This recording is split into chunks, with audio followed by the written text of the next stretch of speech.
నా నామమును నీ ఎదుట ప్రకటింపచేస్తానన్నాడు. ఏమన్నాడు? నా నామమును. అంటే ఆయన ఎదురుగా యెహో యెహో యెహో అనుకుంటూ నడుచుకుంటూ వెళ్ళాడా? నో నో నో, సౌండ్ కాదు. ఆ తర్వాత మనం అధ్యాయాన్ని చదువుకుంటూ వెళ్తే మనకేం కనపడుతుందంటే, దేవుడు నడిచి వెళ్ళడం, మోషే చెప్పినట్టుగా బండచాటుకు వెళ్ళడం, అది కూడా సరిపోదన్నట్టు దేవుడు తన చేతిని అడ్డు పెట్టడం, దేవుడు దాటి వెళ్ళిన తర్వాత చేయిని తీయడం, మోషే అప్పుడు దేవుని స్వరూపాన్ని చూడడం, అప్పుడు ఆయనకి వెంట్రుకలో తెల్లటి వస్త్రాలో ఓ విశ్వరూపమో అలాంటిది కనపడకుండా లక్షణాలను అతను చూశాడు. లక్షణాలు నీ కళ్ళు చూస్తాయా? నీ కళ్ళు చూస్తాయా? ప్రేమను, మీ అమ్మ ప్రేమ నీ కళ్ళు చూస్తాయా? ఏ రంగో చెప్తారా మీ అమ్మ ప్రేమ రంగు? అంటే ఈ కళ్ళు కాదనమాట చూసింది. ఏ కళ్ళు? ఆత్మనేత్రాలు చూసాయి అన్నమాట. ఏం కనపడింది ఆయనకి? దేవుని స్వభావ స్వరూపము, ఆయన గుణగణాలు, ఆయన లక్షణాలు కనపడ్డాయి. ఇప్పుడు మీకేం అర్థమైంది? నామము ప్రకటించును అంటే, నామం అంటే ఏంటి? సౌండ్ కాదు. అంత సౌండ్ మైండ్ లేని వాళ్ళు మాట్లాడతారనమాట ఆ విషయాలు. సౌండ్ అనుకుంటుంటారు వాళ్ళు.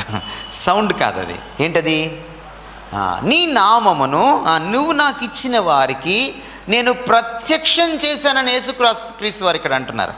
ఏదైతే మోషేకి దొరకలేదో ఎవరికి దొరికింది? క్రైస్తవులకి దొరికింది. ఎవడునూ ఎప్పుడునూ దేవుని చూచి ఉండలేదు, కానీ దేవుణ్ణి మనకి చూపించింది మోషే కంటే ఎక్కువగా, ఏలియా కంటే ఎక్కువగా, దావీదు కంటే ఎక్కువగా, నోవహు కంటే ఎక్కువగా, హనోకు కంటే ఎక్కువగా. ఈరోజు ఆయనని మనం తెలుసుకోవడానికి, ఆయన నామాన్ని తెలుసుకోవడం అంటే ఆయననే తెలుసుకోవడము. సో ఎవరండి సంఘంలో ఎవరుంటారు? ఎవరైతే యేసును పరిచయం చేసుకుంటారో వ్యక్తిగతంగా. ప్రకాశాన్ని చెప్తే యేసు గురించి వినేవాళ్ళు కాదు, యేసునే డైరెక్ట్గా. అందుకనే దాన్ని మారు మనస్సు అన్నాం మనం.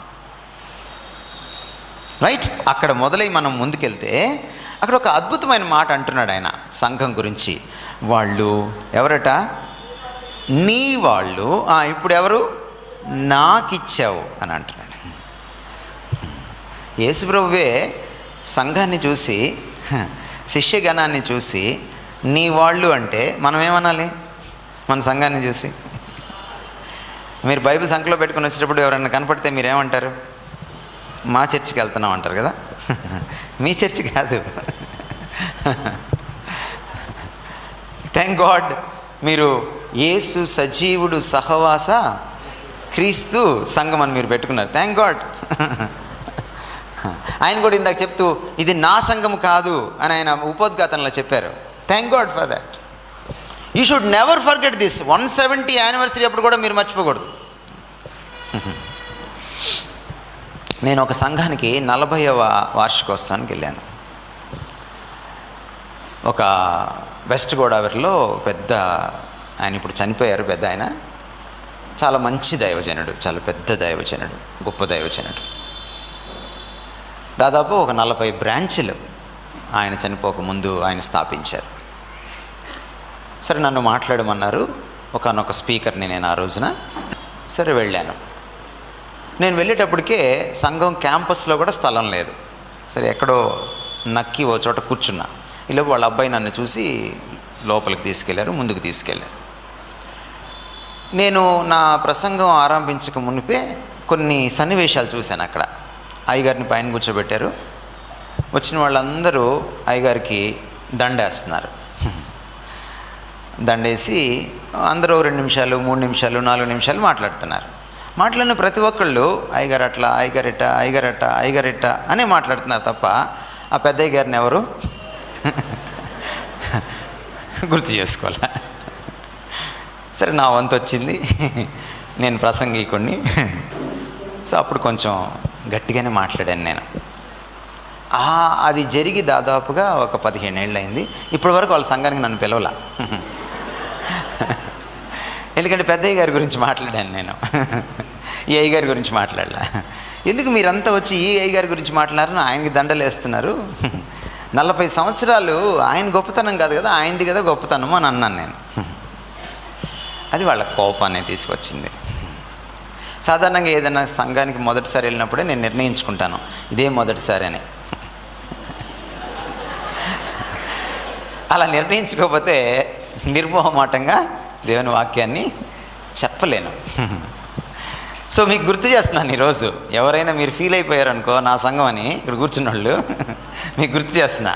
యేసుక్రీస్తే సాక్షాత్తు ఏమంటున్నాడు, వీళ్ళున్నారే ఈ శిష్యులు నా వాళ్ళు అనట్లా, ఏమంటున్నాడు, నీ వాళ్ళు, వీళ్ళని నువ్వు నాకు ఇచ్చావు. You should never forget. ఒక సేవకుడు ఎప్పుడు మర్చిపోకూడదు ఈ విషయాన్ని. ఈ రోజుల్లో పరిస్థితులు ఏంటంటే, సేవకుల పరిస్థితి, ఎందుకంటే కేవలం సంఘస్థులతో మాట్లాడిన, ఈరోజు సేవకులతో కూడా మాట్లాడతా. ఇక్కడ సేవకులు కూడా కొంతమంది ఆడియన్స్లో కూర్చున్నారు, అందుకని తప్పకుండా మాట్లాడాలి. ఈరోజు సేవకుల పరిస్థితి ఏంటంటే, యేసుప్రభుకి శిష్యులు తయారు చేయండిరా బాబు అంటే వాళ్ళు శిష్యులు తయారు చేసుకుంటున్నారు. దేవుని రాజ్యం కట్టంటారా నాయన అంటే వాళ్ళ రాజ్యాలు కట్టుకుంటున్నారు. ఇది చాలా శోచనీయమైన విషయం, దురదృష్టకరమైన విషయం. అందుకనే యేసుక్రీస్తుని ఎవరైనా తిట్టారనుకోండి, పెద్ద మనకు ఫేస్బుక్లో కానీ యూట్యూబ్లో కానీ లేకపోతే టీవీల్లో కానీ ఏముండదు. అట్లా కాకుండా హైదరాబాద్లో ఉన్న ఒక పెద్ద దైవజనుడిని తిట్టారనుకోండి ఎవరైనా, ఇంకేం లేదు, గందరగోళం అయిపోద్ది. ఎందుకంటే వాళ్ళు ఎవరు శిష్యులు, వాళ్ళకి రోషం ఎప్పుడు వస్తుంది, వాళ్ళ అయ్యగారిని తిడితేనే వస్తుంది రోషం, యేసుప్రభుని తిడితే రాదు. అట్లాంటి దినాల్లో ఉన్నాం ఈరోజు మనం. చాలా శోచనీయమైన పరిస్థితి. కానీ యేసుప్రభు వారి దగ్గర మనం నేర్చుకోవాలి. 3.5 సంవత్సరాలు వాళ్ళని ట్రైనింగ్ ఇచ్చి విడిచిపెట్టి వెళ్ళే సమయంలో ఆయన అంటున్న మాట ఏంటి, నా వాళ్ళు కాదు నీ వాళ్ళు, నువ్వు నాకు ఇస్తే వీళ్ళు నాకు దొరికారు. What an attitude, what a healthy attitude of a God servant. ఒక సేవకుడి యొక్క ఆరోగ్యకరమైన దృష్టి పదం ఇది. అందుకని ఎప్పుడు కూడా ఈ కాంగ్రిగేషన్ నా వాళ్ళు అనుకోకూడదు. కొన్నిసార్లు ఇక్కడ నుంచి మనల్ని మోసం చేసి కొంతమంది బయటకు వెళ్ళిపోతారు. బయటకు వెళ్ళిపోతే మీరు విలువెల్లాడిపోకూడదు. ఎందుకంటే వాళ్ళు మీ వాళ్ళు కాదు. వెలువెల్లాడాల్సిన పని ఏం లేదు. మొన్న ఈ మధ్యకాలంలో నా జీవితంలోకి చాలా పెద్ద విపత్తు వచ్చి పడింది. అందరూ జగమెరిగిన సత్యమైంది అది. ఈ విపత్తు ఏంటో మీకు నేను చెప్పక్కర్లా. కానీ ఈ విపత్తులో అంతకంటే మించిన విపత్తు ఏంటంటే, నా పక్కన వాళ్ళు నాకు వెన్నుపోటు పడిచారు. నా సొంత వాళ్ళు. వెలువెల్లాడిపోయి ఆత్మహత్య చేసుకోకూడదు. ఎందుకని, ఎవరితో కూడా మనం ఎక్కువ అటాచ్ అవ్వకూడదు. ఆయన ఒక్కడితోటే అటాచ్ అవ్వాలి. బాండ్ అక్కడ ఉండాలి. నేను దుబాయ్లో ఉన్నప్పుడు నాకు తెలిసింది ఫస్ట్ న్యూస్. మోకరించి ఒకటే ప్రార్థన చేసుకున్నాను, ప్రభా నువ్వు నన్ను వదిలిపెట్టకపోతే చాలు, నేను నిలబడతా, నాకు కావాల్సింది అదే. That's the only thing I want. లోకమంతా ఒకవేళ ఒక పక్కన చేరి నా పక్షాన ప్రభు ఉన్నాడు అనుకోండి, నేను ఒక్కడినే నిలబడతా, చాలు నాకు అది. నా ధైర్యం ఆయనే. అందుకని యేసుక్రీస్తు వారు మత్తయి సువార్త మీరు 16వ అధ్యాయంలోకి వెళ్తే 8వ వచనం ఒకసారి చదవండి. సంఘముని ఇప్పుడు ఏమని పిలుస్తున్నాడో చూడండి. నీవు పేతురువు, ఈ బండ మీద నా సంఘమును కట్టుదును. ఆ బండ పేతురు అనుకుంటారు పొరపాటున. అది మీరు సరిగా చదవాలి. గ్రీక్లో చదివితే, నీవు చిన్న రాయివి, నేను పెద్ద రాయి మీద నా సంఘాన్ని కడతాను. ఆ తర్వాత అపోస్తలులు కొరింథీ పత్రికలో చెప్పారు, ఆ పునాది క్రీస్తే, ఆ బండ క్రీస్తే, చాలా స్పష్టంగా చెప్పబడింది. కాబట్టి ఆ బండ, ఆ పునాది పేతురు కాదు. పేతురు చిన్న రాయి. అంటే పేతురుకున్న స్వభావాన్ని మారుస్తున్నాడు అనమాట ఆయన. నిన్ను రాయిలాగా చేస్తాను, నువ్వు సంఘానికి పెద్దగా ఉంటావు, నువ్వు నడిపిస్తావు. అంతేగాని నీ మీద నేను సంఘాన్ని కట్టను, నా మీదే కట్టుకుంటా. ఇది నా సంఘము. ఏమంటున్నాడు ఆయన? నా సంఘం. అందుకని పేతురు పత్రిక రాసేటప్పుడు ఏమని రాశాడు తెలుసా? మీరు పత్రిక చదివితే ఆ ఓపెనింగ్ పేజ్లోనే, వెండి బంగారములతో మిమ్మల్ని ఆయన కొనలేదు. ఎలా కొన్నాడంట? అమూల్యమైన దేవుని గొర్రెపిల్ల యొక్క రక్తముతో అన్నాడు. పేతురు మర్చిపోలేదు ఆ మాటలో. ఫస్ట్ టైం యేసుక్రీస్తు వారు సంఘం గురించి ఎవరితో మాట్లాడాడంటే ఫస్ట్ టైం పేతురుతో మాట్లాడాడు, శిష్యులతో మాట్లాడాడు. ఏమన్నాడు యేసుక్రీస్తు వారు? నా సంఘం. ప్రకాష్ ఒక 40 సంవత్సరాలు కష్టపడి ఓ 40,000 మందిని సంఘంలో చేర్చుకుంటే 40 సంవత్సరాలు అయిపోయిన తర్వాత రొమ్ము విరుచుకొని నా కష్టార్జితం అనడానికి కుదరదు. ఎందుకంటే ప్రకాష్ వాళ్ళ కోసం సిలువలో చనిపోలేదు. ఈ రోజుల్లో ఇంకా గమ్మత్తుగా ఉన్నాయి సంఘాలు. ఈ సంఘంలో మాట్లాడడానికి గర్విస్తున్నాను నేను. ఎందుకంటే ఇందులో ఆయన కష్టార్జితం ఉంది. ఇప్పుడు కొత్తగా వస్తున్న సంఘాలు ఉన్నాయి. అందుకని వాళ్ళ సంఘం అని తీసేసి వర్షిప్ సెంటర్, టెంపుల్ అని పెడుతున్నారు. కరెక్ట్గానే పెడుతున్నారు. వాళ్ళు సంఘం కాదు అది. కరెక్టే. వాళ్ళు ఆ విషయంలో నిజాయితీగా ఉన్నారు. ఆ సంఘాలు ఏంటి తెలుసా? అక్కడి నుంచి ఇక్కడి నుంచి దొంగిలించినటువంటి సరుకు అన్నమాట. చార్ల్స్ స్పర్జన్ వీళ్ళ గురించి ఎప్పుడో చెప్పాడు. చార్ల్స్ స్పర్జన్ 100 సంవత్సరాలకు ముందే ఉన్నాడు. ఎప్పుడో చెప్పాడు, evangelism is not stealing sheep from other congregation అన్నాడు. ఇవాంజలిజం అంటే ఏంటి? పరిచర్య, సువార్త పరిచర్య అంటే ఏంటంటే వేరే సంఘాల నుంచి గొర్రెల్ని దొంగిలించడం కాదు అన్నాడు. ఇప్పుడు మీరు హైదరాబాద్కి వెళ్ళండి, బిగ్గెస్ట్ సంఘాల్లో ఎవరుంటారండి? బ్యాప్టిస్టులు, లూథరన్లు కదా, ఎల్ఈఎఫ్ వాళ్ళు, బక్సింగ్ వాళ్ళు అందరూ. కొంచెం ఇక్కడ ఏదో తేడా వచ్చిన వాళ్ళందరూ అక్కడికి పోతారు. అది సంఘం కాదు.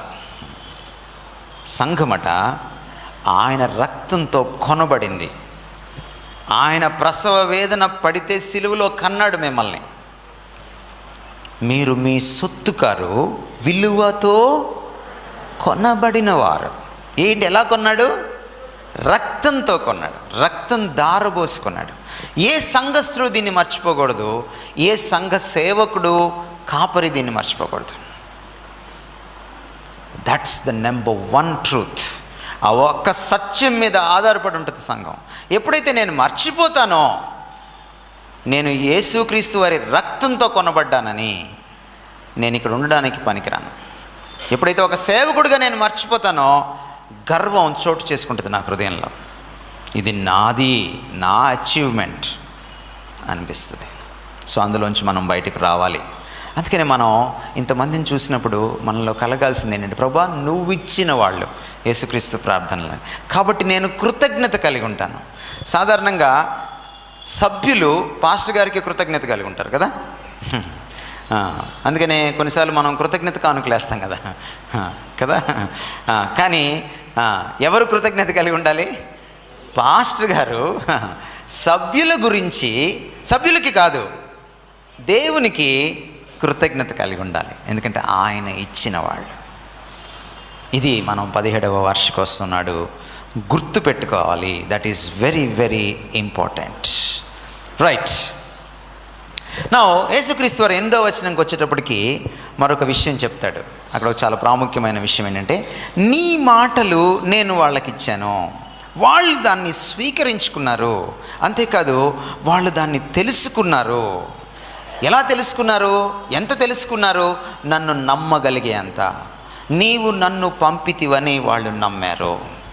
సో ఎక్కడ ఆరంభమైంది? వాక్యం దగ్గర ఆరంభమైంది. కిందకి వచ్చి అంటాడు 17వ వచనంలో, ఇంకా 14లో కూడా మీరు చదివితే మళ్ళీ అంటున్నాడు, I have given them your word. నేను వారికి నీ మాటనిచ్చాను, నీ వాక్యాన్ని ఇచ్చాను. 17కి వచ్చిన తర్వాత అంటాడు, నీ వాక్యముతో వారిని ప్రతిష్ఠించు. ఇక్కడ కాసేపు ఆగుదమ్మా. ప్రతిష్ఠించడం అంటే ఏంటి? మీరేం అర్థం చేసుకుంటారు? ప్రతిష్ట, సంఘ ప్రతిష్ట అంటుంటారు కదా మీరు. చెప్పండి, ప్రతిష్ట అంటే ఏంటో? కొంతమంది గృహ ప్రతిష్ట అని కూడా అంటారు కదా, గృహప్రవేశాన్ని. ప్రతిష్ట అంటే ఏమిటి? కొంతమందికి కులం ప్రతిష్ట కదా, కొంతమందికి ఉద్యోగం ప్రతిష్ట. ఆ ప్రతిష్ట ఇది. ఏమిటి ఈ ప్రతిష్ట? అప్పుడప్పుడు హిందూ దేవతల్ని అక్కడ పెట్టేటప్పుడు, దేవాలయం కట్టేటప్పుడు కూడా ప్రతిష్ట అంటాడు, విగ్రహ ప్రతిష్ట అంటారు. చూసారు మీరు ఎప్పుడైనా? విన్నారా? ప్రతిష్ఠ అంటే ఏమిటో తెలుసా? తెలుసా మీకు? విగ్రహ ప్రతిష్ఠ చేసినప్పుడు ఏం చేస్తారు? దాన్ని కడిగి శుభ్రం చేసి దాంతో దీంతో రకరకాల వాటితో కడిగి పాలాభిషేకము, తేనె అభిషేకము, తైలాభిషేకము, ఇలాంటి అభిషేకాలన్నీ, కుంకుమ నీళ్ళు లేకపోతే పసుపు నీళ్ళు కడుగుతారు కదా. కడిగి ఏం చేస్తారు? ఇంకా కడగా పెడతారు. ఇంకా అక్కడికి ఎవరు వెళ్ళాలి? కేవలం పూజారి గారే వెళ్ళాలి, లోపలికి ఎవరు వెళ్ళకూడదు. ప్రతిష్ఠ అంటే ఏంటి? వేరుపరచడం, పవిత్రపరచడం. అర్థమవుతుందా మీకు ప్రతిష్ఠ అంటే ఏంటో? సో యేసుక్రీస్తు వారి చివరి మాటల్లో ఆయన కోరిక ఏంటి సంఘం పట్ల? సంఘము వాక్యంలో ప్రతిష్ఠితం కావాలి, అంటే వాక్యం చేత పవిత్రీకరించబడాలి దినదినము. అది ఆయన కోరిక. సంఘం ఎలా మనుగడ సాధిస్తుంది? సంఘం ఎలా ఎదుగుతుంది? సంఘం ఎలాగ లోకానికి ఎదురొడ్డి నిలబడుతుంది? సంఘము లోకములో వేరు చేయబడిన తర్వాత మళ్ళీ లోకంలో కలిసిపోకుండా ఎలా ఉండగలుగుతుంది? నిష్ఠతో, భక్తి ప్రపత్తులతో, లోకానికి భిన్నంగా కేవలము దేవుని బిడ్డలుగా ఎలా జీవిస్తారు సంఘస్థులు? యేసుక్రీస్తు వారి మాట ఏమిటంటే వాక్యం చేత ప్రతిష్ఠితం అవ్వాలి. చాలా ఇంపార్టెంట్ విషయం ఇది. అందుకని ఏ సంఘము దేవునికి ఇష్టమైన సంఘమో, ఏ సంఘం అయితే వాక్యానికి విధేయత చూపిస్తుందో ఆ సంఘమే ఆయనకి ఇష్టమైన సంఘం. అందుకనే కీర్తనకారుడు అంటాడు, బలులనైనా నైవేద్యాలనైనా నువ్వు కోరుకొనట్లేదు, విరిగి నలిగిన హృదయాన్ని నీవు కోరుకుంటున్నావు. ఇంకా ముందుకెళ్ళి మనం చూస్తే నీవేం చేస్తున్నావు? నాకు ఒక చెవిలో ఏం చేశాడంట? ఒక రంధ్రం వేసాడంట దేవుడు. అంటే బానిసల గురించి మాట్లాడుతున్నాడు. అంటే నేను నీకు అంకితం అయిపోవాలి, అంటే విధేయత చూపించాలి. దేవుడు ఏం కోరుకుంటాడు? విధేయత కోరుకుంటాడు. అందుకని ఆదిమ సంఘం పుట్టగానే మీరు అక్కడికి వెళ్ళి చూస్తే అపోస్తల కార్యాలు 2వ అధ్యాయం 42వ వచనం మీరు చదివితే, ఆదిమ సంఘంలో ఫస్ట్ సంఘంలో ఎంతమంది ఉన్నారు సభ్యులు? ఎంతమంది ఉన్నారు? అదే ఇది యూట్యూబ్ క్రైస్తవులతో ఇదే సమస్య. వాళ్ళు వాక్యం చదవరు. 3000 మంది. పేతురు పెంతెకొస్తు దినాన్ని లేచి నిలబడి మాట్లాడంగానే ఏర్పడిన మొదటి సంఘంలో ఎంతమంది ఉన్నారు? 3000. ఇంకా కరెక్ట్గా చదివితే 3000 పై చిలుకు. ఈ 120 మంది కూడా కలవాలిగా. 3000 పైన. అది కూడా ఇంకా కొంతమందిని లెక్క పెట్టలేదంట. సో 3000 మనకు తెలిసినంత మట్టుకు 3000+. ఈ 3000 మంది సంఘంలో వాళ్ళు చేసిన ప్రధానమైన 4-5 పనుల్లో ఒకటి ఏంటంటే అపోస్తలుల బోధ యందు వారు ఎడతెగక ఉన్నారు. సో ఫ్రమ్ ద బిగినింగ్, ఆది నుంచి సంఘము 2000 సంవత్సరాలు నిలబడిందంటే ఏం నిలబెట్టింది సంఘాన్ని? వాక్యం. ఇది మారలా. పేతురు వచ్చాడు, వెళ్ళిపోయాడు. పౌలు వచ్చాడు, వెళ్ళిపోయాడు. ఆ తర్వాత వాళ్ళ శిష్యులు వచ్చారు, వెళ్ళిపోయారు. ఆ తర్వాత క్యాథలిక్ సంఘం వచ్చింది, కొంతకాలం బాగుంది, మళ్ళీ భ్రష్టు పట్టిపోయింది. ఆ తర్వాత రిఫర్మేషన్, లూథర్ వచ్చాడు, కొంతకాలం బాగుంది, మళ్ళీ భ్రష్టు పట్టిపోయింది. ఆ తర్వాత రకరకాల సంఘాలు వచ్చినాయి, ఇండిపెండెంట్ సంఘాలు వచ్చినాయి. కొన్ని సంఘాలు బాగున్నాయి, కొన్ని సంఘాలు బాగలేవు, కొన్ని సంఘాలు పూర్తిగా బాగలేవు. కానీ ఇది మారిందా? ఇది మారలా. ఇదే నిలబెడుతుంది. మొదటి శతాబ్దంలో ప్రమాణం ఇదే, 21వ శతాబ్దంలో ప్రమాణం ఇదే. కొంతమంది ఏమనుకుంటారంటే ఎప్పుడో రాసిన బైబిల్ ఇప్పుడు నాకెట్ట పనికి వస్తుంది. వాళ్ళకి నేను ఒకటే మాట చెప్పేది, బైబిల్ కంటే గొప్ప ప్రమాణం నువ్వు నాకు చూపించు, పోనీ నువ్వు రాసి చూపించు, నీకు అంత సీన్ ఉంటే. 3500 సంవత్సరాల క్రితం నరహత్య తప్పు, పాపము, నేరము అని రాశారు ఈ పుస్తకంలో. ఎన్ని సంవత్సరాల క్రితం? 3500 సంవత్సరాల క్రితం. అంటే 1500 BC, క్రీస్తు పూర్వం 1500 సంవత్సరాలు మోషే ద్వారా రాయించాడు. ఈరోజు భారతదేశ చట్టం ఏంటి? నరహత్య నేరమేనా? నేరం. అదేంటి? అది ప్రమాణం అంటే అదే. ప్రమాణాలు మారు. 3000 సంవత్సరాల క్రితం లేకపోతే 3500 సంవత్సరాల క్రితం ఒక మీటర్కి 100 సెంటీమీటర్లే, ఇప్పటికి మీటర్కి 100 సెంటీమీటర్లే. ప్రమాణాలు మారో. అందుకనే ఈ పుస్తకం మనల్ని నిలబెడుతుంది, సంఘాన్ని నిలబెడుతుంది. లోకాన్ని వైపు చూడండి.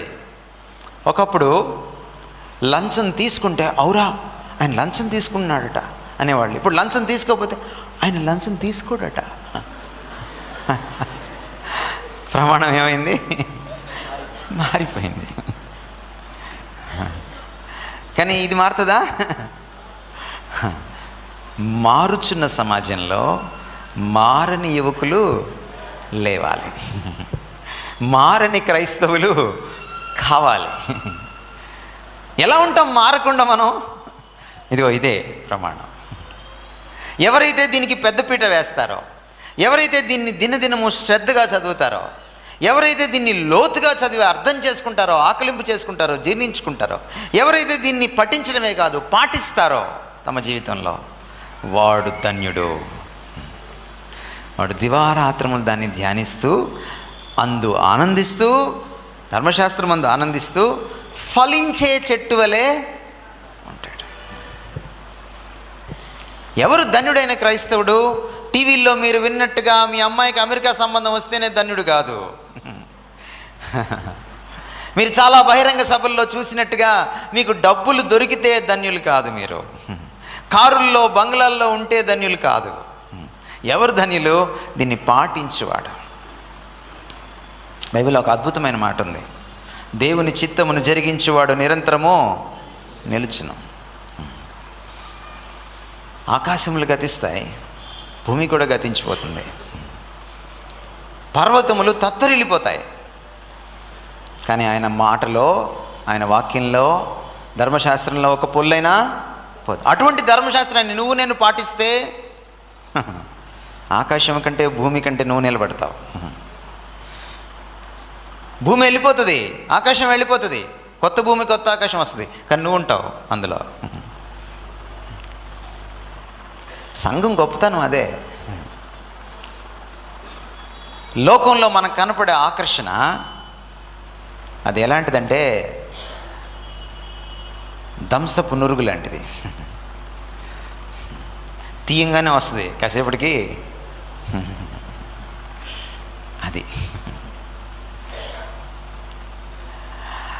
కాసేపట్లో పోయి ఆ నురుక్కి అంత కష్టపడి పరిగెట్టుకుంటా వెళ్ళి తుపాకుల్లోంచి తప్పించుకొని ఆ నదిలో పడితే అంత కష్టపడి తాగక్కర్లే దాన్ని.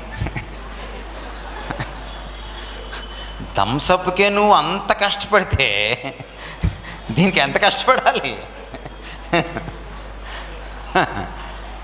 ఆ బుస్సుకే అంతుంటే దీనికి ఎంత ఉండాలి? So be careful. యేసుక్రీస్తు వారు ఊరికే చెప్పలా, అయ్యా సంఘముకి కావాల్సిందేంటి ఈరోజు? వాక్యం, అంతే. అందుకే మీకు చెప్తున్నా, ఎక్కడ వాక్యం బాగా దొరికితే ఆ సంఘంలోనే ఉండండి. కేక్ ఇస్తాను మీ బర్త్డేకి ఫ్రీగా అంటే వెళ్ళబాకండి.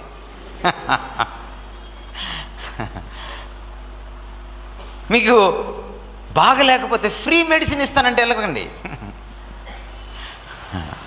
ఎవరైనా పోతే 6 అడుగుల స్థలం ఇస్తాం, శవపేటిక కూడా ఫ్రీ అంటే వెళ్ళకండి. 108 సేవలు ఉంటాయి మా సంఘంలో అంటే వెళ్ళకండి. మీరు ఒకటే అడగండి, మీ సంఘంలో వాక్యం ఉంటుందా అని అడగండి. కావాల్సింది బ్రతికించేది అదే. ఈ బ్రతికించవు అవి లేకపోతే ఏం చేస్తారు తెలుసా?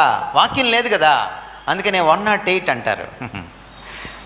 అందుకనే తాయిలాలు ఇస్తారు, తాయిలాలు, ఇన్సెంటివ్స్.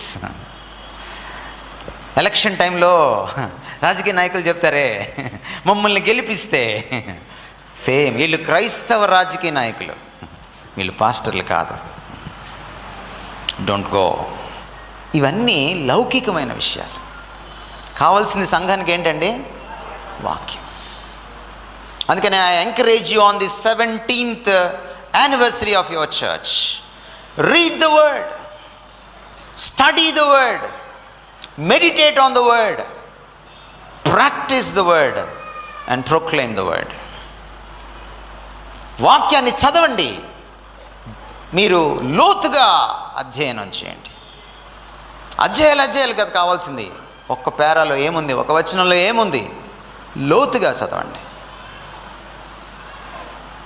ధ్యానించండి. తలకాయలో పిచ్చి పిచ్చి ఆలోచనలన్నీ వస్తాయి, వాక్యంతో నింపుకోండి. రావు, ప్రాక్టీస్లోకి తెచ్చుకోండి, ఆచరించండి. ఏం ఆచరించారో అది ప్రకటించండి. దేవుడు మిమ్మల్ని ఆశీర్వదిస్తాడు. ఇంతకంటే గొప్ప సంఘం ఇంకా భూమి మీద ఉండదు. ఇంతకంటే గొప్ప సంఘం నెల్లూరు పట్టణంలో ఉండదు. ఏ సంఘం అయితే వాక్యానికి పట్టం కడుతుందో, పెద్దపీట వేస్తుందో తమ జీవితంలో, ఆ సంఘమే నిలబడుతుంది. మనిషి రొట్టె వలన మాత్రము జీవించడు, దేవుని నోటి నుంచి వచ్చి ప్రతి మాట వలన, ప్రతి వాక్యం వలన. I discourage you to read the word of God on Facebook and WhatsApp, but read the word of God in the Bible. ఇందులో చదవండి. కొంతమందికి క్రికెట్ పిచ్ ఉంటుంది, కొంతమందికి సినిమాలు పిచ్ ఉంటుంది కదా, కొంతమందికి షాపింగ్ పిచ్ ఉంటుంది. దాన్ని ఇంగ్లీష్లో ఎట్లా అంటారంటే eat cricket, sleep cricket, walk cricket. విన్నారా మీరు ఎప్పుడైనా?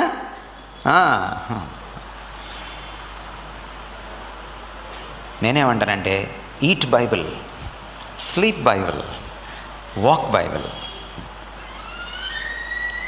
అంటే బైబిల్తో జీవించండి. That's the church of God. అందుకనే ఆయన అంతిమ కోరిక ఏంటంటే, అయ్యా నీ సంఘాన్ని వాక్యములో ప్రతిష్ఠించు. చూడండి, ఇది ఒక శిష్యుల గురించి మాట్లాడట్లా. 20వ వచనం చదవండి ఎవరైనా. నేను వీరి కొరకు మాత్రము ప్రార్థించటలేదు కానీ వీరి వాక్యము విని విశ్వసింపబో వారి కొరకు కూడా ప్రార్థన చేస్తున్నా. వారి కొరకు మాత్రం అంటే ఎవరు వాళ్ళు? శిష్యులు. ఎవరి కోసం ప్రార్థిస్తున్నారంట మళ్ళీ? వారి వాక్యము వలన నాయందు విశ్వాసముంచువారు భవిష్యత్తులో వాళ్ళు కూడా వీళ్ళలాగే ఉండాలని, నీ యందు వాళ్ళు ఏకమై ఉండాలని, లేకపోతే నీవు నేను ఎలాగో ఏకమై ఉన్నా అలాగే ఏకమై ఉండాలని వారి కొరకును ప్రార్థించున్నాను. అంటే మనుబోలు సీనయ్య గారి చర్చి గురించి. సో ఈ వాక్యం మీకు వర్తిస్తుందా? వర్తించదా? వర్తిస్తుంది. ఇది ఒక నిర్ణయం చేసుకోండి 17వ వార్షికోత్సవం రోజున మీ మనసుల్లో. మిమ్మల్ని లేచి నిలబెట్టో, లేకపోతే చేతులెత్తమనో, లేకపోతే ప్రార్థన చేయమనో నేను అడగట్లా. మీ మనసుల్లో చేసుకోండి ప్రార్థన. As I continue the word of God. నేను దేవుని వాక్యాన్ని కొనసాగిస్తూ ఉండగా, ప్రభా నేను వాక్యాన్ని చదువుతాను. నేను లోకస్తుల్లో కొంతమందికి షాపింగ్ అంటే పిచ్చి ప్రభా, కొంతమందికి స్పోర్ట్స్ అంటే పిచ్చి, కొంతమందికి సినిమాలు అంటే పిచ్చి, కానీ నాకు బైబిల్ అంటే పిచ్చి. You should be like that. ఎందుకంటే ఇదే నిన్ను మారుస్తుంది. మీరు ప్రపంచంలో ఏ పుస్తకమైనా చదవండి, నిన్ను అలా మార్చదు. ఈ పుస్తకం మార్చినట్టుగా. ఈ పుస్తకాన్ని చదివి మారిన వాళ్ళు దేశాలని మార్చారు. మీకు ఒక ఎగ్జాంపుల్ అయినా, భారతదేశానికి స్వాతంత్రం ఈ పుస్తకం వల్ల వచ్చింది. ఛాలెంజ్ చేస్తాను ఈరోజు, ఎవరైనా మీరు కావాలంటే డిబేట్ పెట్టుకోండి, TV 9లో నేను మాట్లాడతాను ఈ విషయంలో. మన దేశానికి స్వాతంత్రం తెచ్చిన ప్రధానులలో ఒకడు గాంధీ మహాత్ముల వారు కదా. వారికి ఆయుధాలు ఉన్నాయి, కొన్ని ఆయన దగ్గర కొన్ని ఆయుధాలు ఉన్నాయి. ఆ ఆయుధాలతో ఆయన పోరాడాడు. ఏంటి ఆయన ఆయుధం?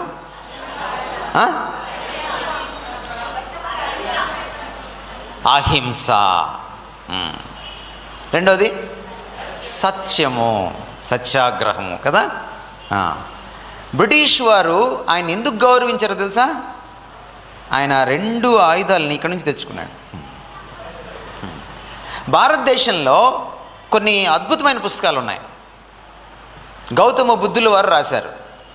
ఆయన బుద్ధ ధమ్మాస్ ఉన్నాయి. అందులో అహింస ఉంది, కానీ స్వాతంత్ర పోరాటానికి పటిమ లేదు. ఎందుకంటే బుద్ధుల వారు ఏమన్నారంటే, అసలు కోరికను త్యజించయ్యా అన్నాడు. నా దేశానికి స్వాతంత్రం కావాలి.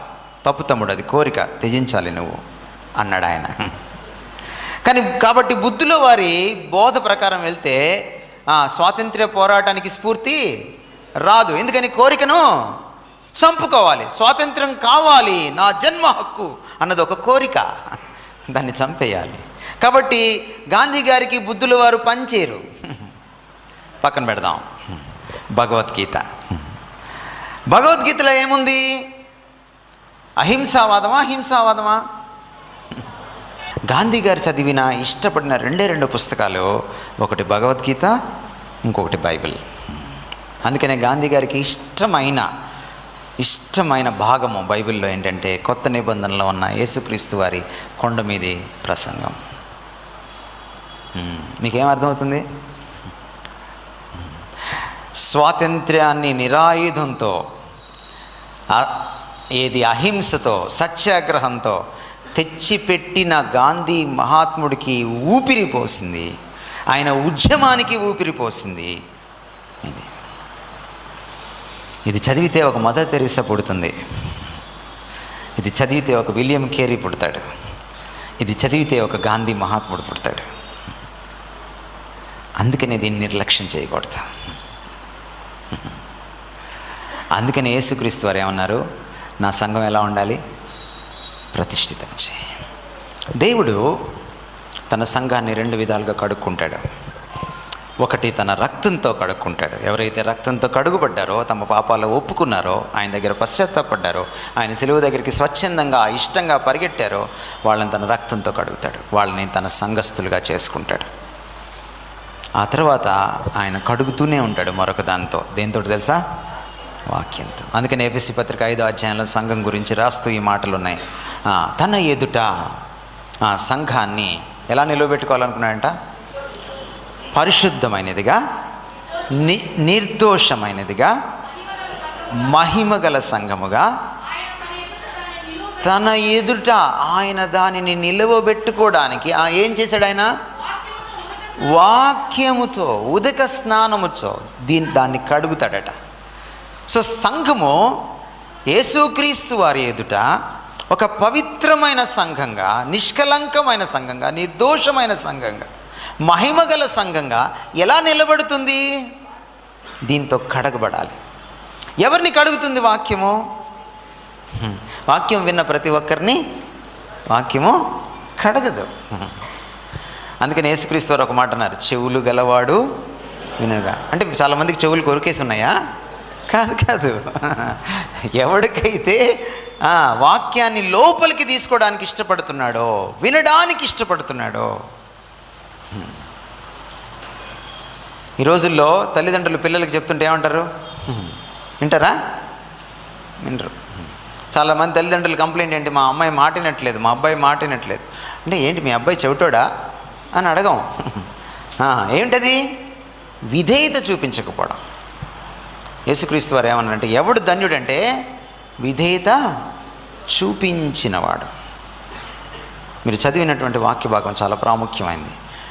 సంఘము ఎలా ఎదుగుతుందంటే, ఎలా పవిత్రతలో ఎదుగుతుందంటే, ఎలా యేసుక్రీస్తు వారిలాగా మారుతుందంటే వాక్యము సంఘాన్ని కడగాలి. కాబట్టి సంఘముని వాక్యం ఎప్పుడు కడుగుతుంది? ఎవరైతే దానికి తావిస్తారో. మీ జీవితంలో చెత్త చెదారము, అపవిత్రత, కోపము, లేకపోతే నరహత్య, వ్యభిచారము ఇవన్నీ ఎక్కడుంటాయని చెప్పారు యేసు ప్రభు కదా. బయటికి మనం మనం సంతూర్తో స్నానం చేసి వస్తాము కదా, డవ్తో స్నానం చేసి వస్తాము. ఇప్పుడు ఇంకా జల్లు వచ్చేసినాయి. కానీ ఈ లోపల దాన్ని ఎవరు శుభ్రం చేస్తారు? ఇది శుభ్రం చేస్తుంది. అందుకనే వాక్యాన్ని తలకెక్కించుకోవాలి, అది శుభ్రం చేయాలి. ఎవరి మనసు శుభ్రం అవుతుందో, ఎవరి థింకింగ్, ఎవరి ఆలోచన విధానం శుభ్రం అవుతుందో వారి ఆశలు శుభ్రం అవుతాయి. ఎవరి ఆశలు శుభ్రం అవుతాయో వాళ్ళ ఆచరణ కూడా మారుతుంది. ఇది మారాలి. మీ మనస్సు మారి, అంటే మారు మనసు పొంది చతికిలు పడకూడదు అక్కడ. నెక్స్ట్ స్టెప్ ఏంటి? నూతన పరచబడి రూపాంతరము చెందాలి. ఎంత రూపాంతరం చెందాలి? ఉత్తమమును, అనుకూలమును, సంపూర్ణమైన దేవుని చిత్తమేదో పరీక్షించి తెలుసుకొనున్నట్లు మీరు మీ మనసు మారాలి, నూతనపరచబడాలి, రూపాంతరం చెందాలి. ఎలా మారుతుంది ఈ మనసు? అలాగా ఎలా రూపాంతరం చెందుతుంది ఈ మనసు? బైబిల్ ఏమో అరగంట కూడా చదవు, సీరియల్ మాత్రం బైబిల్ ఏమో అరగంట కూడా చదవు, ఇంటర్నెట్లో మాత్రం. ఈ బుక్ అరగంట కూడా చదవు, ఫేస్బుక్లో మాత్రం. నిన్ను లోకం కడుగుతుంది తప్ప కాలువ నీళ్ళు, మురికి నీళ్ళు తీసుకొచ్చి కడిగి చూడండి. లేకపోతే అప్పుడప్పుడు చేపలు దోముతుంటారు చేపల మార్కెట్లో, ఆ కాలువలో నీళ్లు పోతుంటాయి, ఆ నీసు నీళ్ళు, అవి తెచ్చుకొని స్నానం చేసి చూడండి. అంతేగా మనం చేస్తుంది. దావీదు పాపం చేసినప్పుడు హిస్సోపుతో నన్ను కడగవా అని ఆక్రోశించాడు. ఆ రోజుల్లో హిస్సోప్ అంటే ఏంటంటే నీసును పోగొట్టేది, సమస్త మురికిని పోగొట్టే ఒక డిటర్జెంట్ అన్నమాట. అదొక మొక్క. ఎప్పుడు కడుక్కుంటాం? కడుక్కోపోతే ఇలాగే ఉంటాం. మీకు చిన్న పరీక్ష. ఒక 4 వారాల క్రితం, అంటే ఈరోజు తారీఖు ఎంత? 17 కదా. పోయిన నెల అంటే నవంబర్ నెల 2వ ఆదివారం చెప్పిన ప్రసంగం ఎవరికైనా గుర్తుందా? చిన్నపిల్లలు చెప్తున్నారు. ఎంత వయసు మీరితే అంత మతిమరుపు అనేటువంటి వారం కదా. నువ్వు చర్చిలోంచి బయటికి వెళ్ళక ముందే నువ్వు మర్చిపోతే వాక్యాన్ని, మాంసం కొట్టు దగ్గరికి వెళ్ళేటప్పటికే మర్చిపోతే, చికెన్ షాప్ దగ్గరికి వెళ్ళేటప్పటికే మర్చిపోతే, నీకు ఇంకా ఈ లోపల తుప్పుని ఎట్లా వదిలేస్తుంది అది? మనం ఏం చేయాలి? సార్ మాట్లాడితే దాన్ని ఆ వారం అంతా మననం వేసుకోవాలి, జపించుకోవాలి, మనసులో దాన్ని ధ్యానించాలి. ఉదయాన్నే బైబిల్ చదువుతావు కదా, రోజంతా ధ్యానించాలి. అప్పుడు కదా నువ్వు మారుతావు. ఎందుకని క్రైస్తవ సంఘాలు మారట్లేదు?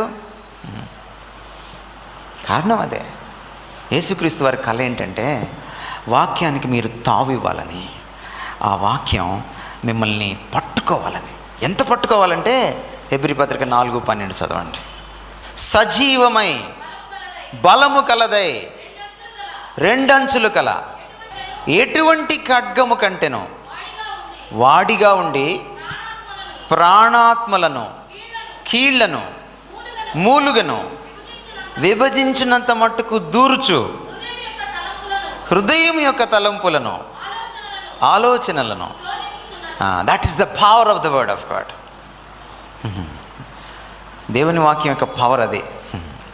ఎప్పుడు వస్తుంది ఆ పవర్? ఎప్పుడు దాకా వెళ్తుంది? మీకు ఎలక్ట్రిసిటీ పవరే కదా. మీకు ఎప్పుడు తెలుస్తుంది ఎలక్ట్రిసిటీ పవరు? ప్లగ్లో ఏలు పెడితేనే తెలుస్తుంది. అంతేనా? అంతే.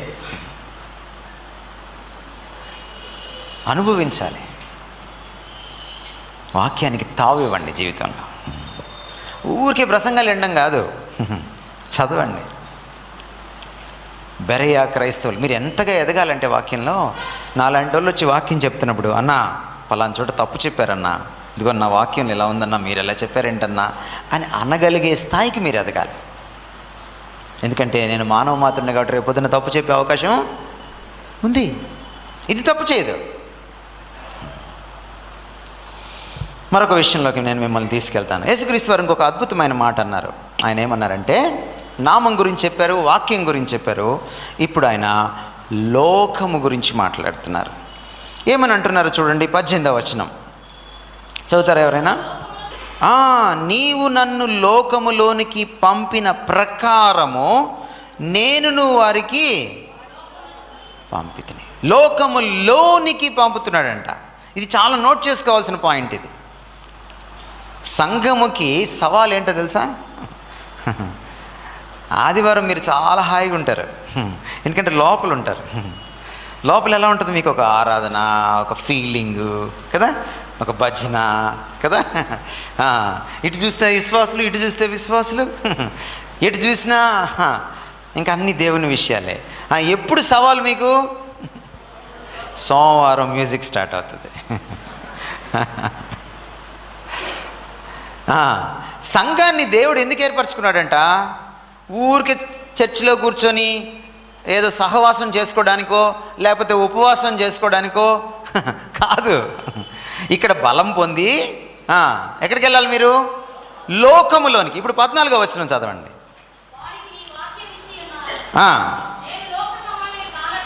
నేను లోక సంబంధిని కానట్టు వారు లోక సంబంధాలు కాదు. ఈ 2 వచనాలని దగ్గర పెట్టుకొని చదవండి. 14ని 18ని. లోకంలోనికి పంపాడు, కానీ మనం ఎవరము? లోక సంబంధులు కాదు. కాబట్టి మనం లోకంలోకి వెళ్ళి మీరెవరో నాకు తెలీదు అన్నట్టుకు వెళ్తామా? ఎలా వెళ్ళాలి? లోకంలోకి వెళ్ళాలి, లోకములో జీవించాలి, కానీ లోకంలో కలిసిపోకుండా లోకంలో ఉండాలి. అది ఒక చీకటి గదిలో ఒక క్యాండిల్ వెలిగిస్తే ఏమవుతుంది? క్యాండిల్ చీకట్లో కలుస్తుందా? కలవదు. కానీ చీకట్లో వెలుగుతుందా? వెలుగుతుంది. క్రైస్తవుడు కూడా, సంఘము కూడా చీకట్లో కలిసిపోకూడదు, కానీ చీకట్లో వెలగాలి. ఈ విషయం మీకు వెలిగిందా? అందుకనే 1 పేతురు పత్రిక 2వ అధ్యాయం 9వ వచనంలో ఏముందంటే, మిమ్మల్ని చీకటి నుంచి ఆశ్చర్యకరమైన వెలుగులోనికి పిలిచాడు. ఎందుకని? ఈ వెలుగులోనే ఉండిపోమని కాదు, మీరు లోకమునకు వెలుగై ఉన్నారు, మీరు లోకంలోకి వెళ్ళాలి. సో సంఘం యొక్క బాధ్యత ఎక్కడ నెరవేరుతుందండి? సంఘం క్యాంపస్లో కాదు. థ్యాంక్ గాడ్ ఆయన 7 సంఘాలకి బిల్డింగ్ లేదన్నారు. చాలా థ్యాంక్స్. కానీ ఎందుకు బిల్డింగ్ లేకపోతే మంచిది ఏంటంటే, మీరు లోకంలో బ్రతకాలి. లోకంలో అంటే ఎక్కడ? మీ ఆఫీస్లో. లోకంలో అంటే ఎక్కడ? మీ కాలేజ్లో. లోకంలో అంటే ఎక్కడ? మీ స్కూల్లో. లోకంలో అంటే ఎక్కడ? మీ అపార్ట్మెంట్లో. లోకంలో అంటే ఎక్కడ? టీ స్టాల్ దగ్గర. టీ స్టాల్ దగ్గర నువ్వు టీ తాగుతుంటే చుట్టుపక్కల వాళ్ళకి ఈయన వేరే అనిపించాలి. వీడు కొంచెం తేడా. మీ భాషలో చెప్పాలంటే ఒక క్రైస్తవుడు తేడాగాడు దేవుడి కోసం. ఎస్, మనం వింత జీవులం ఈ లోకంలో. అసలు క్రైస్తవులకు ఆ పేరు ఎలా వచ్చినా 5 మార్కుల క్వశ్చన్ చెప్పండి. అంతియొకే అనే పట్టణంలో మొట్టమొదట వాళ్ళకి ఆ పేరు పెట్టారు. ఎవరు పెట్టారు ఆ పేరు? లోకస్తులు పెట్టారు ఆ పేరు. అదే ఒకవేళ నెల్లూరు పట్టణం అయితే ఇలా పెట్టుండేవాళ్ళు, క్రిస్టియన్స్. మీరు క్రిస్టియన్స్ అంటగా? అవును, మేము అదే. ఇప్పుడు అట్ట అడగట్లా మనల్ని, ఎందుకంటే మనం అట్ట ఉండట్లా. నేను ఒక బిషప్ గారి కాలేజీలో, క్యాథలిక్ కాలేజీలో పనిచేసేవాడిని. ఒకరోజు మా స్టాఫ్ అంతా కలిసి కట్టుకొని క్యాంటీన్కి వెళ్ళాం. క్యాంటీన్లో టీ తాగుతూ ఉండగా అక్కడ ఒక చౌదరీస్ లేడీ క్యాంటీన్ నడుపుతుంది. ఆవిడ హిందూ. ఆవిడ మాకు ఒక చిన్న పజిల్ ఇచ్చింది. అమ్మ, నిన్న ఒక పెళ్ళి జరిగింది మా అపార్ట్మెంట్లో, మీ వాళ్ళే, అంటే క్రైస్తవులు అనమాట, మీ వాళ్ళే, కానీ అచ్చం మాలాగే జరిగిందమ్మా పెళ్ళంతా.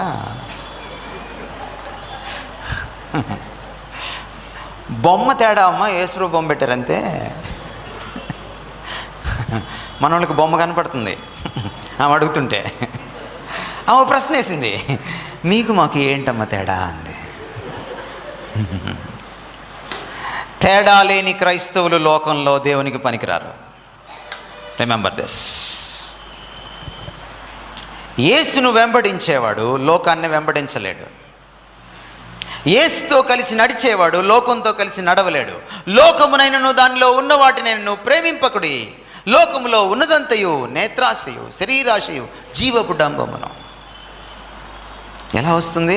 అందుకని చూడండి, ఈ మాట అంటున్నాడు 14వ వచనంలో, నేను వారికి నీ వాక్యమునిచ్చితిని, వారు లోక సంబంధులు కాదు, కానీ లోకంలోనికి వాళ్ళని పంపిస్తున్నాను. ఎప్పుడు ఉండగలవు నువ్వు? లోకంలోకి వెళ్తావు, లోకంలోనే జీవిస్తావు, కానీ లోకస్తుడివి కానట్టుగా జీవిస్తావు.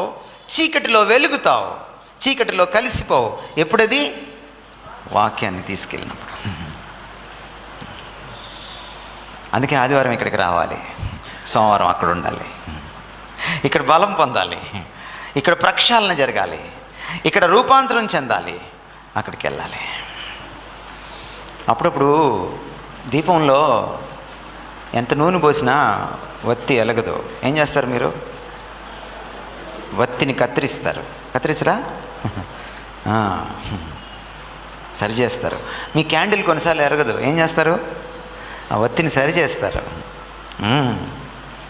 మీరు అందుకే దేవుని సముఖానికి వచ్చేది. వత్తిని సరి చేసుకోండి, వెలిగించుకోండి, అప్పుడు బయటికి వెళ్ళి వెళ్ళగండి. 2 రకాల క్రైస్తవులను చూశాను నేను. ఇద్దరు లోకంలో కలిసిపోయిన క్రైస్తవులు, లేకపోతే లోకం అంటే నాకు సంబంధం లేదనే క్రైస్తవులు. వీళ్ళిద్దరూ దేవుడికి పనికిరారు. 2000 సంవత్సరాలు అయింది ఈ దేశానికి క్రైస్తవం వచ్చి, ఇంకా 2% మనం. ఎందుకంటారు? ఈ ఇద్దరు క్రైస్తవులు పనికిరారు దేవుడికి. లోకంలో కలిసిపోయిన క్రైస్తవుడు క్రీస్తును లోకానికి చూపించలేడు. చర్చిలోనే ఉండే క్రైస్తవుడు లోకంలోకి క్రీస్తుని తీసుకెళ్ళాడు.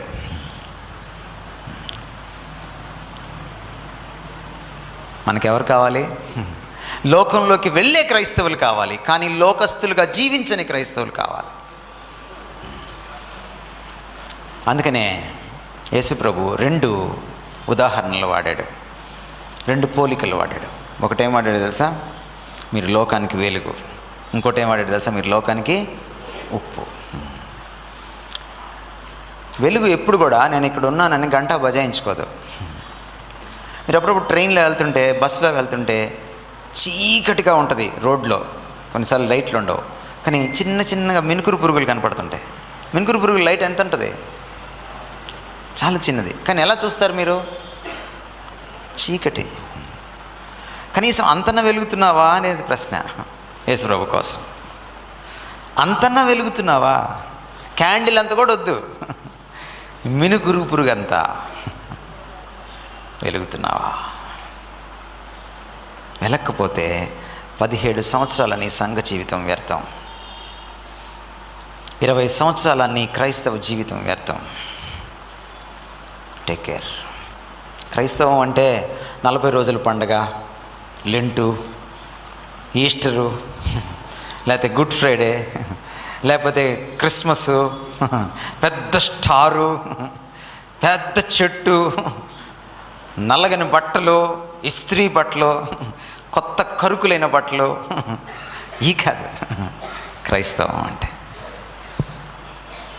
డిఎల్ మూడీ అంటాడు, light houses do not blow horns, they just shine అంటాడు. దీపస్తంభాలంట నేను ఇక్కడ ఉన్నానని చెప్పవంట, డంకా బజాయించుకోవంట, సెల్ఫ్ డబ్బా కొట్టుకోవంట, కానీ లైట్ అక్కడ ఉంటే అందరికీ అక్కడ ఉందిరా లైట్, అక్కడ ఉందిరా లైట్ తెలిసిపోతుంది. చెప్పుకోవద్దు నేను క్రైస్తవుడిని, చూపించు. ఉప్పు చేసే పని ఏంటో తెలుసా? వీళ్ళకి ఎక్కువ తెలుసు మీకంటే. అంటే వంటగదిలోకి వెళ్ళే లేడీస్ గురించి చెప్తున్నానమ్మా, నేను వంట చేసే వాళ్ళ గురించే చెప్తున్నా. మీరు ఒక పప్పులోనో లేదా ఒక మాంసం కూరలోనో చాలా దినుసులు వేస్తారు, కానీ మీకు ఏది తగ్గింది ఏది ఎక్కింది మీకు పెద్ద తెలియదు, కానీ ఉప్పు సంగతి వెంటనే తెలిసిపోతుంది. ఉప్పు తమాషా ఏంటో తెలుసా? అది కనపడదు కలిపేసిన తర్వాత, కానీ తన ఉనికిని చాటుకుంటుంది. అది లేకపోయినా తెలిసిపోద్ది, ఉన్నా తెలిసిపోద్ది. క్రైస్తవుడు కూడా లోకంలో అలా ఉండాలి, లోకంలో కలిసిపోవాలి, కానీ లోకంతో కలిసిపోకూడదు. ఒక సమాజంలో క్రైస్తవుడు లేడంటే తెలిసిపోవాలి, అబ్బా ఇక్కడ వాడు ఉంటే భలే ఉండేదండి, వాడు లేడు ఈరోజు వాడు ఉంటే ఇది జరిగేది కాదు. ఉనికి చాటుకుంటుంది ఉప్పు. అంతేకాదు ఉప్పు కూరకి రుచిస్తుంది. నువ్వు ఒక స్కూల్లో ఉంటే ఆ స్కూల్కి రుచి ఇచ్చేది నువ్వే.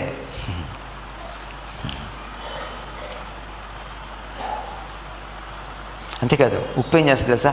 చెడిపోకుండా కాపాడుతుంది. మీరు పచ్చడి పెడతారు కదా, ఉప్పు వేయకుండా పచ్చడి పెట్టండి, ఉప్పు వేరే జాడీలో వేయండి, పచ్చడి ఇంకో జాడీలో పెట్టండి. ఓ 3 నెలలు ఉంచిన తర్వాత వచ్చి తీయండి. ఎలా ఉంటుంది? ఎప్పుడు ఉప్పు పచ్చడిని చెడిపోకుండా చేస్తుంది, పచ్చడిలో కలిసిపోవాలి. ఒక క్రైస్తవుడు సమాజంలో బ్రతికితే ఆ సమాజంలో విలువలు పడిపోవు. సంఘాలు కట్టుకోవడం కాదు కావాల్సింది, సంఘాల వల్ల లోకం మారాలి. సంఘము లోకానికి దేవుణ్ణి చూపించే అద్దం. చీకటి నుంచి ఆశ్చర్యకరమైన వెలుగులోకి పిలుచుకున్నాను. ఎందుకు? ఆయన గుణాతిశయములను ప్రచురపరచు నిమిత్తము. అది సంఘం పని. సంఘం పని ఏంటి? అది. అందుకని ఇక్కడ యేసుక్రీస్తు వారు ఒక మాట అంటున్నాడు, చూడండి ఏమంటున్నాడు ఆయన. ఒకవేళ నేను నా ప్రార్థన నువ్వు ఆలకిస్తే, నీ యందు నేనును నా యందు నీవును ఎలాగూ ఏకమై ఉన్నామో వాళ్ళు కూడా అలాగూ ఏకమై ఉంటే, 21 తర్వాత మీరు చదివితే ఒకటి జరుగుతుందంట. సంఘము నాకు సాక్షిగా ఉంటుంది. నీవు నన్ను లోకములోనికి పంపితివని లోకము నమ్మునట్లు అన్నాడు ఆయన. ఆ మాట మీరు జాగ్రత్తగా చదివితే లోకము నమ్ముతుంది. ఎప్పుడు నమ్ముతుంది? సువార్తని నువ్వు క్రీస్తును చూపించినప్పుడు లోకము నమ్మునట్లు. The church is a witness, the church is a mirror. దేవునికి సాక్ష్యం సంఘం. పిలాతు ముందు నుంచున్నాడు యేసుక్రీస్తు వారు. నువ్వు రాజువా అన్నాడు పిలాతు. నువ్వే అడుగుతున్నావా, ఎవరైనా అడగమన్నారా అన్నాడు యేసుప్రభు. నాకేం పని, మీ వాళ్ళే చెప్తున్నారుగా అన్నాడు పిలాతు. నువ్వు అన్నట్టు రాజునే, అయితే నేను ఈ లోకానికి సంబంధించిన రాజుని కాదు, నాది ఈ లోక సంబంధమైన రాజ్యం కాదు, నాది సత్యరాజ్యం. సత్య సంబంధికులు నా రాజ్యంలో ఉంటారు. సత్యం పట్ల సాక్ష్యం చెప్పడానికి నేను పుట్టాను, నేను వచ్చాను. ఎవరైతే నాతో ఉంటారో వాళ్ళు కూడా సత్యానికి సాక్ష్యంగా ఉంటారు. సంఘం గురించి తిమోతికి రాస్తూ ఏమని రాశాడు తెలుసా పౌలు? సంఘము సత్యానికి స్తంభం అట. అంటే స్తంభం ఏం చేస్తుందండి? ఆ రూఫ్ పడిపోలేదు. ఎందుకు పడలేదు? స్తంభాలు ఎత్తి పడతాయి దాన్ని. సత్యం పడిపోకుండా సమాజంలో లోకంలో కాపాడేది ఏంటి? సంఘము. యేసుక్రీస్తు అన్నారు నేనే సత్యం అన్నాడు. యేసుక్రీస్తు వారికి సాక్షీభూతము, అద్దం పట్టేది నువ్వు నేను. లేకపోతే ఈ ప్రపంచానికి యేసుప్రభు తెలీదు. ఊరికే ఒక ర్యాలీ చేస్తే యేసుప్రభువు తెలీదు. లేకపోతే ఊరికే నువ్వు బయట బైబిల్స్ పట్టుకొని తెల్లబట్టలు వేసుకొని శాంతి ప్రదర్శన చేస్తే యేసుప్రభు తెలీదు. నీ ఆఫీస్లో, నీ కాలనీలో, నీ ఇంట్లో, నీ యొక్క స్కూల్లో, నీ చుట్టుపక్కల ఇరుగు పొరుగు మధ్య నువ్వు క్రీస్తును జీవించి చూపించినప్పుడు నువ్వు సాక్ష్యంగా ఉంటావు. మనం ముగించుకుందాం. Let me give you the last thing. యేసుక్రీస్తు వారు సంఘం గురించి కలలు కన్న దాంట్లో చాలా గొప్ప విషయం మరొకటి ఏంటంటే మనం ఐక్యంగా ఉండాలని.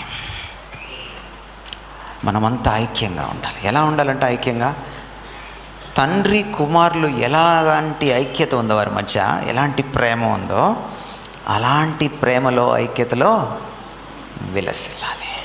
చివరి వచనం చూడండి, 26వ వచనం నేను చదువుతున్నాను మీకోసం.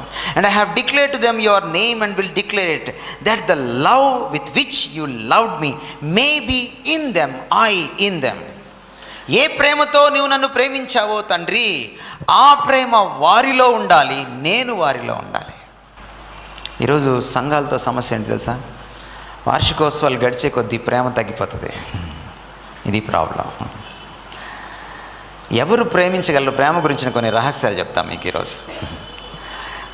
ప్రేమించడం అత్యంత కష్టమైన పని ఈ ప్రపంచంలో. ప్రేమ అంటే అత్యంత ఇష్టమైంది మనకి, కానీ అత్యంత కష్టమైంది ఏంటి తెలుసా? ప్రేమించడం. చాలా కష్టం ప్రేమించడం. స్వార్థం లేకుండా ప్రేమించడం ఇంకా కష్టం. మనం ఎలా ప్రేమిస్తాం తెలుసా? మనకి నచ్చిన వాడిని ప్రేమిస్తాం. నచ్చాలంటే మనకేముండాలి తెలుసా? తెల్లతోలు, తలతల్లాడుతూ ఉండాలి, హైటు, 6 ప్యాక్, డబ్బులు, హోదా, అందం, టాలెంట్. ఒకడు వచ్చి గిటార్ వేస్తే 10 మంది అమ్మాయిలు పడిపోతారు. గిటార్ తీసేస్తే మనోడు పనికిరాడు. ఇది మన ప్రేమ. మనకి సహాయం చేసేవాళ్ళు, మన మాట వినేవాళ్ళని మనం బాగా ప్రేమిస్తాం. మనల్ని ఎవరైనా కాదు బ్రదర్ మీరు అలా చేస్తుంది కరెక్ట్ కాదన్నారు అనుకోండి, అటు నుంచి ప్రేమించడం చాలా కష్టం. కానీ యేసు ప్రభు నేర్పించిన ప్రేమ ఏంటో తెలుసా? క్షమించరాని వాడిని క్షమించాడు ఆయన, ప్రేమించలేని వాడిని ప్రేమించాడు ఆయన. రాడికల్ లవ్ అది. అందుకనే క్రొత్త ఆజ్ఞ ఇస్తున్నాను అన్నాడు. ప్రేమ గురించిన పాత ఆజ్ఞ చెప్పగలరా మీరు? ప్రేమ గురించిన పాత ఆజ్ఞ ఉంది 10 ఆజ్ఞల్లో. నిన్ను వలే నీ పొరుగు వాడిని ప్రేమించడం. యేసు ప్రభు ఇచ్చిన కొత్త ఆజ్ఞ 11వ ఆజ్ఞ ఏంటో తెలుసా? నేను నిన్ను ప్రేమించినట్టు మీరు ఒకరినొకరు ప్రేమించుకోండి. ఏంటిది? దానికి దీనికి ఏంటి తేడా? పాత నిబంధనలో ఎంతవరకు ప్రేమించవచ్చు తెలుసా? నేను ఎంత ప్రేమించుకుంటానో అంత ప్రేమిస్తే చాలు. నా ప్రాణం మీదకి వచ్చిందనుకోండి, నా పరువు మీదకి వచ్చిందనుకోండి, ప్రేమించక్కర్లా. కానీ కొత్త నిబంధన ఏంటి తెలుసా? యేసు ప్రభు ప్రాణం పెట్టేంతగా ప్రేమించాడు. నేను మిమ్మల్ని ప్రేమించిన ప్రకారము మీరు ఒకరినొకడు ప్రేమించండి. ఈరోజు మనం ఎలా ప్రేమించుకుంటున్నామండి? మనం 2 అయితే వాళ్ళు 2 అయి ఉండాలి కదా. మీకు 2 3 తెలీదా? తెలియనట్టు పెడతారేంటి ఫేసు?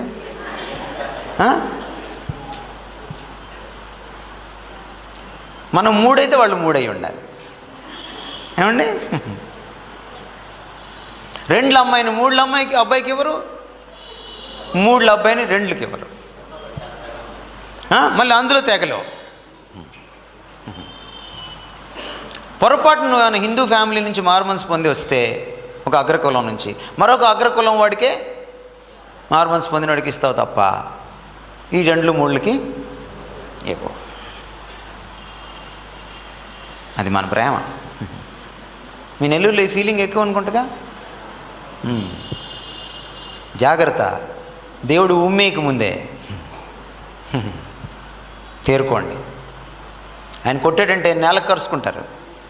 జాగ్రత్త. క్రైస్తవుడు అయిన తర్వాత, క్రైస్తవురాలు అయిన తర్వాత ఏ తారతమ్యం లేదు. ఇప్పుడు స్త్రీ అని లేదు, పురుషుడని లేదు, యూదుడని లేదు, గ్రీకు దేశస్థుడని లేదు, దాసుడని లేదు, స్వతంత్రుడని లేదు. మీరు యాడ్ చేసుకోవచ్చు. 2 అని లేదు, 3 అని లేదు, ఆంధ్ర అని లేదు, తెలంగాణ అని లేదు. అర్థమైందా మీకు? సీనయ్య అని లేదు, శామ్యుల్ అని లేదు. యేసుక్రీస్తులో అందరూ ఒక్కరే. అలా మనం ఉండాలన్నది యేసుక్రీస్తు వారి కళ. అలా ఉండకపోతే ఆయన్ని మనం ప్రతిబింబించలేం.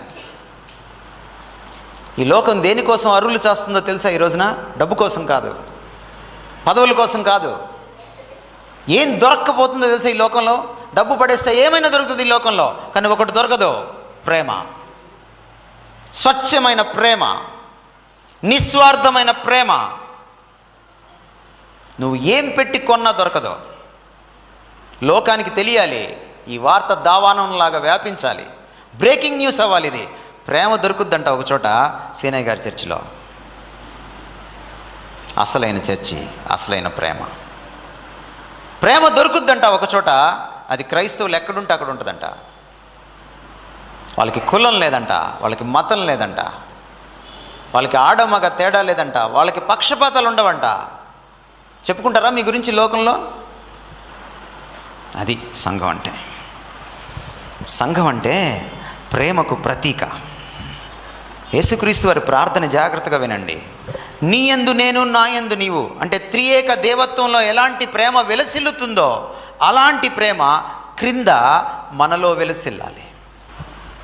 యేసుక్రీస్తు కరుణామయుడని సినిమా తీస్తే తెలియదు, యేసుక్రీస్తు ప్రేమమూర్తి అని చెప్పి ఊరిని స్లో మోషన్లో సినిమా తీస్తే తెలియదు. నీలో ప్రేమ కనపడినప్పుడు బయట వాళ్ళకి ప్రేమ అంటే ఏంటో తెలుస్తుంది. మా ఇంటికి రండి, మా కుటుంబాల్లోకి రండి. మీరు కులం పేరు చెప్పండి, ఒక కులం ఉంటుంది మా ఇంట్లో. సర్వకుల, సర్వమత, సర్వజాతి, నానాజాతి సమితి మాది. ఎస్, కారణం ఏంటి? యేసుప్రభు తీసేసాడు ఆ తారతమ్యాలు. సిలువ అందరినీ సమానం చేసింది. ఎంత ప్రేమ అంటే ఆదిమ సంఘంలో ఏ ఒక్కడు కూడా అక్కర ఉన్నవాడు లేడట. మీరు ఇంటికి వెళ్ళిన తర్వాత అపోస్తల కార్యాలు 2వ అధ్యాయం చదవండి. అక్కర ఉన్నవాడు ఒక్కడు కూడా లేడట. అంటే 3000 మంది సంఘంలో ఉంటే 3000 మందికి 3000 మంది తెలుసు అన్నమాట. నాకు 2 స్కూటర్లు ఉన్నాయనుకోండి, ఓ స్కూటర్ మా చెల్లికి ఇవ్వను, మా చర్చిలో ఆయనకి ఇస్తాను. అన్న మీకు స్కూటర్ లేదు కదా, నా స్కూటర్ తీసుకోండి అన్న. ఒక ఆయనకి చొక్కా లేదనుకోండి, నాకు పైన కోట్ ఉందిలేనా, చొక్కా నువ్వు తీసుకో అని ఇచ్చేయాలి. కానీ మనం ఏం చేస్తాం? ఆ రిలయన్స్ ట్రెండ్స్లో మనమే ఉంటాం, ఆ బిగ్ బజార్లో మనమే ఉంటాం, ఆ సిఎంఆర్లో మనమే ఉంటాం. బట్టల షాపుల నుండి అడగండి, మీకు సేల్స్ బాగా ఎప్పుడు ఉంటాయండి అంటే డిసెంబర్లో ఉంటాయి సార్. ఎందుకు సార్? క్రిస్మస్ అంటే ఇచ్చి వేసుకోవడం. యేసుప్రభు ఇచ్చి వేసుకోవడానికి వచ్చాడు. దేవుడు లోకమును ఎంతో ప్రేమించాడు. ఎంత ప్రేమించాడని తన కుమారుని లోకం కోసం ఇచ్చి వేసుకున్నాడు. అదే కదా క్రిస్మస్ అంటే. ఏమిస్తున్నావు క్రిస్మస్కి? నువ్వు క్రిస్మస్కి అంతా లాక్కోవడమే, జురుకోవడమే కదా. నువ్వే కేక్ కోసుకుంటావు, నువ్వే తింటావు, నువ్వే తినిపించుకుంటావు కదా. నువ్వే బట్టలు కొనుక్కుంటావు, నువ్వే ఇంటికి రంగులు వేసుకుంటావు, నువ్వే పలావులు భోంచేస్తావు. ఎంతమందికి పెట్టావు? నీకంటే ముస్లింలు బెటర్ కదా. పాపం రంజాన్కి 10 మందికి పెడతారు, బక్రీద్కి 10 మందికి పెడతారు. అర్థం చేసుకోండి. చర్చిలో వాళ్ళని ప్రేమించండి, వేరే చర్చిలో వాళ్ళని కూడా ప్రేమించండి. హైందవుల్ని ప్రేమించండి, ముస్లింలు మార్వాడీలను కూడా ప్రేమించండి. ప్రేమకు ప్రతిరూపాలుగా తిరగండి.